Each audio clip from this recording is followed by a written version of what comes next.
Hi everyone, Grace here in Halifax, Nova Scotia, Canada, where I've been doing several days of workshops with over 220 students and their teachers. And in this series, I'm going to share some of the strategies that they learned this week. And I'm also going to show you some landmarks from the city, this beautiful city of Halifax. So today's tip is on balance, which you can see these structures are not balanced. How do you easily achieve balance in your orchestra?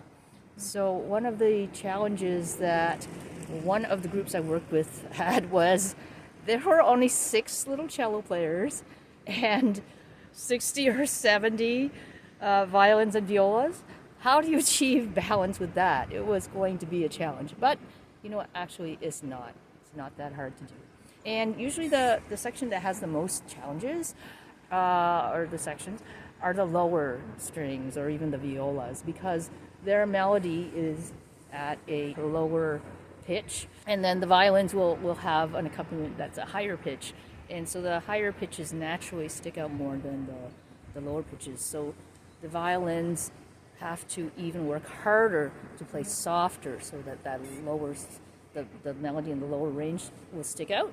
So we had that challenge as well as having only 6 cello players. So what I did and what you're going to do is you're going to isolate the melody, and while you're working on that melody with them to the point that you're satisfied, okay, that's important, with the volume, musical expression, everything, you are having the rest of the orchestra listen critically and thinking about how are they going to achieve balance with this melody, how soft do they have to play for that melody to come out, and maybe thinking of articulation and playing that accompaniment musically.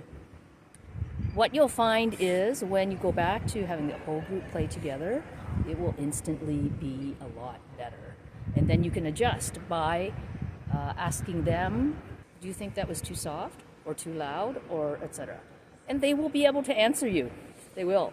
Basically what you're doing is involving your students always in musical decision making, and that will make the biggest difference.